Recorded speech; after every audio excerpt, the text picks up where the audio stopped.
Siguiente invitado es el abogado Alfredo Vallarino Alemán. Alfredo, como siempre, un placer tenerte aquí en Next Noticias, porque ¿qué pasó el viernes? ¿Por qué la decisión de este tribunal y por qué hay ese problema del número de meses que realmente se contabilizan con respecto al caso de pinchazos que el equipo legal del expresidente Martinelli ha dado por prescrito? Alfredo, como siempre, mira, un placer tenerte acá. Saludos, Fernando, saludos a toda la teleaudiencia. Lo más penoso que nosotros hemos tenido de las decisiones que hemos tenido es que realmente no hemos tenido decisiones. Las excusas o lo que han planteado los jueces, pese a ver que existe una prescripción, es decir, a nosotros nos está vedado revisar una decisión que en su momento dado hizo la Corte Suprema de Justicia. Primer error. Ya ha sido superado cualquier tipo de criterio que estaba hecho en la Corte Suprema de Justicia, producto de las nuevas imputaciones y todo lo que se ha hecho con los diputados. Me refiero particularmente a casos como el del señor Arquesio Arias, casos como el diputado de Colón que estuvo por un atropello, otro diputado suplente que enfrentó cargos por temas de tráfico. En ambas cosas se hizo primero una admisión de denuncia y luego se hizo una imputación. Y la Corte realmente ha dictaminado que se requiere una imputación. Es decir, el criterio de la Corte para fortuna ha variado, pero por algún motivo las personas entienden que este criterio dado dentro del caso Pinchazo, esto es una audiencia que se lleva en oralidad, y la contraparte habla de un amparo que únicamente se refirió a la etapa intermedia, sí. Y que no se refería a la etapa de investigación. Y los jueces, en mi criterio, no cumpliendo con su función, que es ellos interpretar la ley y la Constitución según su criterio, Sí. simplemente han tomado la parte fácil de decir, lo que pasa es que había una decisión en la Corte Suprema de Justicia, de alguna manera homologando lo que era admisión de querella y diciendo que eso era lo mismo que una imputación, y entonces eso interrumpe el plazo de prescripción. Ese criterio, primero, dentro de este caso está errado, porque dentro de este caso no hay ninguna decisión de la Corte Suprema de Justicia. Hay una decisión que sí hizo en su momento el magistrado Jerónimo Mejía, pero el magistrado Jerónimo Mejía por sí solo, uno, no es la Corte Suprema de Justicia. Claro. Dos, Jerónimo Mejía cumplía funciones como juez de garantía, es decir, es lo mismo que un juez de cualquier nivel, porque él lo único que está cumpliendo es una función de control como juez de garantía. Y entonces no es que sus decisiones no son revisables. Y ese criterio que yo te estoy externando ya fue en su momento dado precisamente en ese amparo, porque normalmente las decisiones de la sala no serían revisables por vías de amparo. Pero está claro que las decisiones de Jerónimo Mejía no eran decisiones ni de la sala, ni unas decisiones dadas por la Corte Suprema de Justicia. Yo recuerdo de manera muy amplia cuando el magistrado dijo en un acto que yo interpreté de muchísima arrogancia, cuando él dijo, aquí las decisiones mías, cuando se quería quedar con la competencia del caso, dice, no son revisables, porque yo no tengo superiores, dijo él.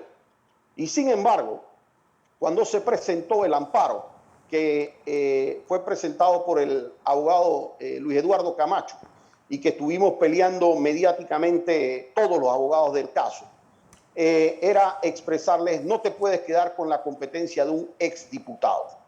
En ese fallo, lo primero que se reconoce es que Jerónimo Mejía no está actuando como la sala de la Corte Suprema, ni tiene decisiones que no sean revisables. Está actuando como un juez de garantía, y dentro de esa decisión como juez de garantía, cualquiera cosa que sea una novedad para el caso, cualquiera cosa que pueda ser revisada por cualquier superior de un juez de garantía, debe y puede hacerlo un juez del sistema ordinario, del sistema penal acusatorio. Entonces, lo único que tenían que preguntarse los magistrados del sistema penal acusatorio es si es correcto que una admisión de querella es lo mismo que una imputación. Una imputación, por supuesto. Porque si no es lo mismo, ya automáticamente no interrumpe. El fiscal de este caso, el fiscal González, el fiscal le preguntan los magistrados en otra audiencia si Ricardo Martinelli fue imputado y él dice no fue imputado. Está en declaraciones que incluso han sido públicas. Claro. Hay una certificación de la oficina de SPA que deja constancia que Ricardo Martinelli jamás tuvo una audiencia de imputación. Pero yo quiero decirte, Fernando, lo verdaderamente grave de esta decisión va más allá de Ricardo Martinelli. Nosotros como abogados estamos convencidos, de hecho hay una acción de inconstitucionalidad que debe fallar la Corte Suprema de Justicia y que nosotros esperamos que enmiende esto de manera definitiva, porque la vez pasada había un fallo 5-4. Es decir, cuando se dio esta decisión, entre medio de toda esta pelea política, 4 magistrados por lo menos tuvieron la valentía de decir eso no puede ser, esa imputación. Y dentro de los otros 5, pues habían personas o magistrados que tenían sus propios intereses en que esa decisión no fuera de esa manera. Claro. Y estaba, por ejemplo, dentro de esos magistrados, estaba el magistrado Harry Díaz, estaba el magistrado Jerónimo Mejía, estaba el magistrado Zamorano y creo que un suplente. Es decir, 3 de esos magistrados ya no están en la Corte Suprema de Justicia. Y yo espero que la Corte Suprema de Justicia revise esa decisión. Ahora, más allá de mi cliente, espero que la revise por cualquier persona de Panamá, cualquiera persona que vaya a ser juzgado en este país. A ti te ponen una querella, Fernando, y en menos de 5 días eso tiene una admisión de querella, porque alguien cumplió con los requisitos formales para que haya una admisión de querella. De hecho, los diputados tienen que prestar especial atención con esto, porque si no van a tener que hacer hasta una reforma en la ley. Porque quiere decir que si yo le pongo una denuncia a un diputado, y quiere decir que si yo le pongo una querella a un diputado, desde el momento que la Corte lo admita, cada uno de ellos debe considerarse imputado. Entonces, para los efectos prácticos, ellos todos son imputados desde el momento en que yo les agarro y les presento la denuncia y la querella y se les admite. Entonces, eso sería una aberración para el sistema de justicia panameño que permitiría presionar a toda la Asamblea Nacional, pero también a magistrados de la Corte Suprema, porque si se lo pongo ante la Asamblea y la Asamblea admite la querella, quiere decir que ya está imputado. Y todos sabemos que esos son momentos distintos y que son actos distintos de un sistema procesal. Porque es que si cuando admitieron la querella en contra de Arquesio Arias, por ejemplo, si él ya estaba entonces imputado, entonces ¿para qué lo imputaron? ¿Para qué lo imputaron? O de Mario Lázaro. A Mario Lázaro, no, lo mismo. O Samuel. Si ya cuando le pusieron la querella por el tema del atropello, entonces si eso era ya una admisión, ya era una imputación, entonces ¿para qué hacerle la imputación? Claro. Pero más allá de eso, si eso es lo que interrumpe los términos de prescripción, entonces ¿cuál de los dos era el que interrumpía el término de prescripción? ¿La admisión de querella que le hicieron, desde ahí empezaban los términos a correr, o desde la imputación cuando se la hiciste? Porque es que son dos cosas distintas y hecho para los propios diputados. Claro. Si la admisión de querella interrumpe para cualquier persona aquí, entonces desde que a mí me ponen una querella por cualquier cosa, eso interrumpió el plazo. Entonces no es la imputación, pero es que eso no es lo que dice la ley. Y los que sabemos, y yo voy a pelear porque aquí los penalistas se pronuncien, porque esto no es un tema de Ricardo Martinelli. Lo de Ricardo Martinelli, mira, cuando aquí quisieron quedarse con la competencia en la Corte de él, y cuando aquí sacaron este criterio aberrante de que una imputación podía ser lo mismo que una admisión de querella, ese fue el momento en que yo no era defensa de Ricardo Martinelli y yo me puse, pero furioso, estaba despotricando en los medios sin ser defensa de Ricardo, porque para mí eso es una ofensa para todos los que practicamos el derecho. Cualquier abogado penalista, no existe un abogado penalista que no tenga interés en este caso, que se vaya a parar en cualquier programa y te vaya a decir que la admisión de querella es lo mismo que una imputación. Por Dios, en el caso de Ricardo, ni siquiera era una querella, eran 8 querellas distintas, puestas en un mismo lado, cada uno con hechos distintos. El único objetivo de la imputación es comunicarte los hechos por los cuales te van a investigar. Y si tú tienes 8 querellas distintas con 8 hechos distintos, 8 personas distintas, ¿cómo tú vas a saber cuáles son los hechos por los cuales te van a investigar? La querella de Balbina Herrera, las querellas de Mitchell Doens, y te las puedo mandar para que las publique el extracto donde le dice cuáles son los hechos de Ricardo Martinelli. Textualmente dice: no hemos podido determinar circunstancias de tiempo, modo y lugar de cómo se realizaron estos hechos. Entonces, si esos son los hechos que tú me estás comunicando, ¿cómo tú me vas a investigar por algo que tú no me dices de qué me estás investigando?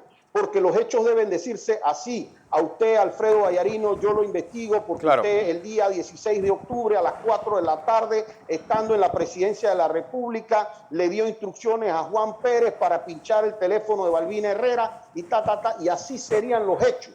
Entonces yo te puedo decir, si yo estuve en la presidencia, si conozco al señor al que se le dieron las instrucciones, pero yo me puedo defender.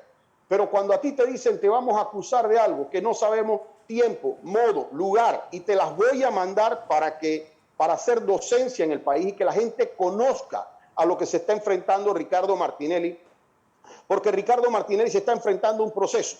2 veces juzgado. Dime cuándo ha pasado eso en Panamá. Que me agarren y me traigan los casos en donde quisieron quedarse en la Corte Suprema con el caso de él, a pesar de ser un exdiputado. Un caso donde no ha sido imputado. Un caso donde se anuló, han variado los hechos de la acusación y al día de hoy no se le dice cuáles son los hechos que van a prevalecer y cuáles son los que no. Un caso se ha enfrentado Ricardo Martinelli en donde ya sabemos, probado, admitido por el Estado, admitido por todo el mundo, que el testigo protegido famoso trabajaba en el Consejo de Seguridad y al día de hoy, Fernando, ha cobrado casi $1 millón. A mí me da rabia, me da coraje, me da indignación ver a veces a otros medios de comunicación cuestionar que si a fulanito se gastaron $15,000 en esto, que si agarraron $5,000 eso, pero yo no veo a ninguna de esas señoras jalándose los panties y brincando y diciendo cómo se gastan $1 millón en un testigo. O sea, ¿cómo eso puede pasar en este país y que todavía nosotros no nos indignemos? Porque es que tiene que indignar, porque el proceso, el tipo de proceso que tú le estás llevando a Ricardo Martinelli tiene un solo objetivo y es tratar de inhabilitarlo políticamente. Por eso es la única persona sin imputación, por eso es la única persona con doble juicio, por eso es la única persona que públicamente pueden decir que le pagaron a un testigo $1 millón y el fiscal sigue usándolo, pese a que el ex procurador general de la Nación dijo que en su vida se le ocurriría llevar un caso con un testigo en el cual se había demostrado que el día después que declaró empezó a ganar 10 veces eso, en donde un jefe de informática forense a nivel nacional te dice que las pruebas estaban contaminadas, que ahí venían del Consejo de Seguridad y le decían que no metiera nada en la cadena de custodia, que ellos iban a hacer, en donde la supuesta extracción de los correos termina haciéndose en una computadora del director del Consejo Nacional de Seguridad. Ese es el tipo de proceso que el Ministerio Público quiere decirle al país que es un proceso no contaminado, que es un proceso limpio. Es una aberración, Fernando. Listo. Alfredo Vallarino Alemán, gracias por esta participación.